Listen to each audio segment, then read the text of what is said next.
Okay, नमस्कार दोस्तों, स्वागत है आपका। आज है 1 मार्च। चलिए अपना करंट अफेयर का सेशन स्टार्ट करते हैं और देखते हैं कौन-कौन सा क्वेश्चन है और कितने-कितने आयाम पर क्वेश्चन बन सकता है। देखो, जितने भी आयाम पर आयोग क्वेश्चन करेगा, उन सभी को कंप्लीट देखेंगे। आज का पहला क्वेश्चन हमने खेल से लिया हुआ है। कौन सा क्वेश्चन है? अभी हाल ही में क्या हुआ, टी20 फॉर्मेट में एक नया रिकॉर्ड बनाया गया। किसके द्वारा बनाया गया और वो कहाँ से है, इन सबको देखेंगे।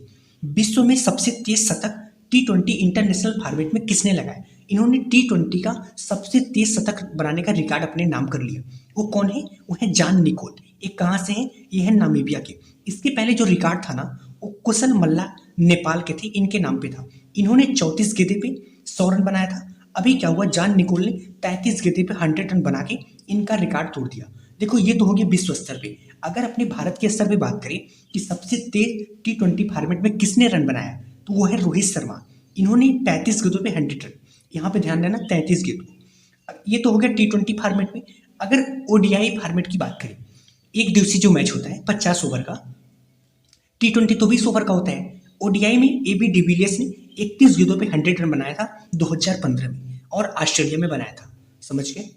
अगर बात करें नामीबिया की, तो नामीबिया का आपने नाम सुना होगा। नामीबिया से ही, ये अफ्रीकन कंट्री है, यहाँ से ही चीते आए थे।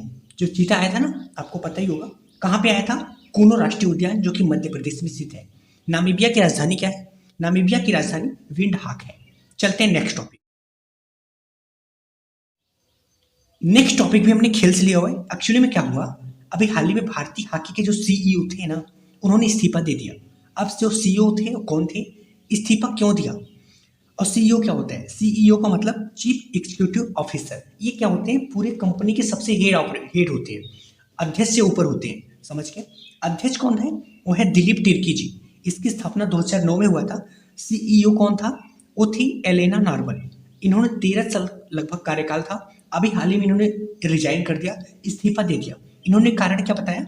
इन्होंने कारण बताया कि जो भारतीय हॉकी का जो मैनेजमेंट था, वहाँ पे मेरा बहुत ज़्यादा घुटन भरा माहौल था, अपमान होता था, लोग आपसी कमेंट ज़्यादा करते थे और राजनीति होती थी। अभी मैं इनको क्या ही बोलूँ, क्योंकि 13 वर्ष होने के बावजूद इन्होंने रीजन बहुत कोई ऑथेंटिक रीजन नहीं दिया।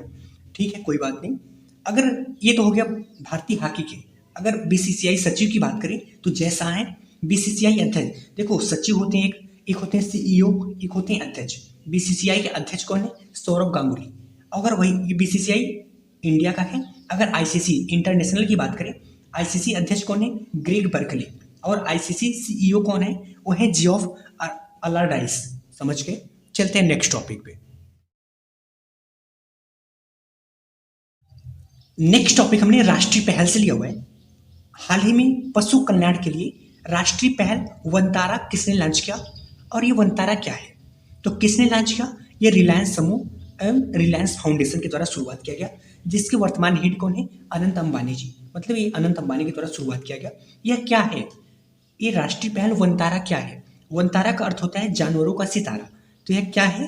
तो यह एक राष्ट्रीय पहल है जो भारत में जो घायल, दुर्व्यवहार और लुप्त प्राय जानवर हैं, उनकी बचाव, उपचार, देखभाल एवं पुनर्वास के लिए इस पहल को शुरुआत किया गया। पुनर्वास का मतलब क्या होता है? कहीं से वो चले गए, दूसरे स्थान पे चले गए, उनको पुनः दोबारा वो उसी स्थान पे वास करना, मतलब स्थापित करना। समझ गए? क्यों किया जाएगा और इसमें क्या क्या किया जाएगा? इसमें देखो, पशु कल्याण के लिए एक तो जागरूकता को बढ़ाया जाएगा। दूसरा, पशु कल्याण होने के लिए जो भी नीति और कानून बनाना है वो भी बनाया जाएगा। साथ में जितने भी पशु कल्याण से संबंधित संगठन है, उनको इनके द्वारा मदद किया जाएगा, समर्थन दिया जाएगा। अच्छा, क्या पशु कल्याण के लिए कोई और बोर्ड है? जी हाँ, राष्ट्रीय पशु कल्याण बोर्ड, जो की स्थापना 1962 में हुआ था। इसका उद्देश्य पशुओं का कल्याण में बढ़ावा देना था। चलते हैं नेक्स्ट टॉपिक पे। नेक्स्ट टॉपिक हमने रिपोर्ट से लिया हुआ है। अभी हाल ही में एक रिपोर्ट जारी हुआ, देखेंगे वो रिपोर्ट क्या है, कौन जारी करता है उस रिपोर्ट को, उसमें भारत का क्या स्थान है। वैश्विक बौद्धिक संपदा सूचकांक में भारत का कौन सा स्थान है?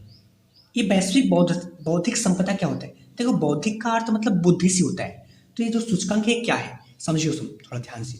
यह सूचकांक दुनिया भर के देशों की बौद्धिक संपदा का आकलन करता है कि कहाँ पे कितना बौद्धिक संपदा है। संपदा का मतलब आप धन समझ सकते हो। अब कैसे आकलन करोगे किसके पास कितना बुद्धि है? तो जिस देश के पास पेटेंट ज़्यादा होगा, कॉपीराइट ज़्यादा होगा, ट्रेडमार्क, डिजाइन, मतलब देखो, पेटेंट का मतलब क्या होता है कि पेटेंट का मतलब होता है अगर आपके पास कोई यूनिक आपने खोज कर दिया, आपने पेटेंट करवा लिया, वो चीज़ पूरी दुनिया में नहीं है। कॉपीराइट भी ऐसे ही कुछ होता है।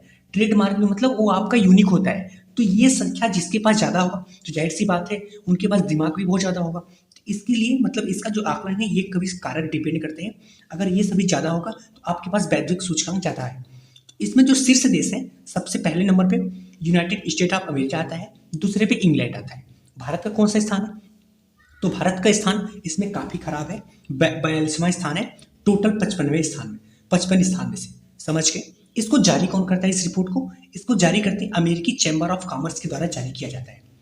इसका अगर बात करें GIPI यही होता है, मतलब ग्लोबल इंटेलिजेंट प्रॉपर्टी इंडेक्स। इसका मतलब जो इंटेलेक्चुअल प्रॉपर्टी है ना उसमें आपका क्या स्थान है। तो इंटेलेक्चुअल प्रॉपर्टी इसकी स्थापना जो होता है इसकी स्थापना 1967 में हुआ था। इसका मुख्यालय जिनेवा स्विट्जरलैंड में है। चलते हैं नेक्स्ट टॉपिक पे। नेक्स्ट टॉपिक हमने नियुक्ति से लिया हुआ है। देखेंगे कौन से नियुक्ति हुआ और वो क्या है। हाल ही में लोकपाल के अध्यक्ष पद पर किसे नियुक्त किया गया और ये लोकपाल क्या होता है? देखो लोकपाल का मतलब जानते हो क्या होता है? तो यह भ्रष्टाचार की जांच करने वाली एक संस्था है। जो लोकपाल है एक संस्था है, यह क्या करती है? भ्रष्टाचार की जांच करती है। तो क्या भ्रष्टाचार किसी भी व्यक्ति पर भ्रष्टाचार नहीं, ये जो सरकारी अधिकारी होते हैं उनकी भ्रष्टाचार। जैसे कोई अधिकारी है वो पैसा कितना लेता है, घूस कितना लेता है, गलत कार्य करना या उसमें नियमों का उल्लंघन करना, ये सभी इसका जांच करता है। समझ गए? इसकी स्थापना भी हाल ही फिलहाल में हुआ था, एक्ट 2013 के माध्यम से हुआ था। इसके जो पहले अध्यक्ष थे वो थे पिनाकी चंद्र घोष, PC घोष जी। अभी वर्तमान में इसके दूसरे अध्यक्ष बने जो कि अजय मालिक राव जी बने। ये पूर्व CGI है, चीफ जस्टिस ऑफ इंडिया। ये जो लोकपाल है ना इसमें एक अध्यक्ष होते हैं और टोटल इसमें 8 सदस्य होते हैं। समझ गए? इसका जो मैक्सिमम कार्यकाल होता है ये 5 वर्ष के लिए होता है, 5 वर्ष या 70 वर्ष जो पहले कंप्लीट हो जाए, और मिनिमम 45 ईयर है। अभी अगर बात कर ले कि जो लोकपाल है कहाँ से लिया गया, विश्व में पहली बार कहाँ पे आया था? ये स्वीडन में आया था, स्वीडन से ही लिया गया। स्वीडन में इसका नाम है ओम्बुड्समैन। समझ गए? वर्तमान में सूचना आयुक्त कौन है? हीरालाल सामरिया जी। चुनाव आयुक्त कौन है? राजीव कुमार जी है। वित्त आयोग के अध्यक्ष कौन है वर्तमान में? 16वें अरविंद पनगड़िया जी। चलते हैं नेक्स्ट टॉपिक पे। नेक्स्ट टॉपिक हमने दिवस से लिया हुआ है। देखेंगे कौन सा दिवस बनाया गया और हमारे लिए क्यों इंपॉर्टेंट है। प्रतिवर्ष राष्ट्रीय विज्ञान दिवस कब मनाया जाता है? 28 फरवरी को। देखो राष्ट्रीय विज्ञान ये अपने नेशनल लेवल का है। क्यों मनाया जाता है? तो इसका उद्देश्य जो है विज्ञान एवं वैज्ञानिकों के योगदान को याद करने और उनका सम्मान करने के लिए इस दिवस को मनाया जाता है। तो 28 फरवरी को ही क्यों मनाया जाता है? क्योंकि 28 फरवरी 1928 को रमन प्रभाव की खोज किया गया था। किसके द्वारा खोज किया गया था? CB रमन के द्वारा खोज किया गया था। इन्हीं के नाम पर रमन प्रभाव पड़ गया और इसीलिए इस दिन, ये वैज्ञानिक थे तो इसी दिन राष्ट्रीय विज्ञान दिवस के रूप में मनाया जाता है। इनको 1930 में नोबेल पुरस्कार भी मिला था भौतिकी के क्षेत्र में। इसकी शुरुआत की अगर बात करें राष्ट्रीय विज्ञान दिवस कब से मनाया जाता है तो 1986 से मनाया जाता है। और अगर अभी हाल ही में बात करें भारत रत्न 5 लोगों को दिया गया। किसको किसको? कर्पूरी ठाकुर जो कि पूर्व मुख्यमंत्री बिहार के थे, लाल कृष्ण आडवाणी पूर्व डिप्टी प्राइम मिनिस्टर थे इंडिया के, MS स्वामीनाथन हरित क्रांति के जनक थे, चौधरी चरण सिंह इनको भी किसानों का मसीहा कहा जाता है, PV नरसिम्हा राव ये भी पूर्व डिप्टी प्राइम मिनिस्टर हैं। समझ में आया दोस्तों?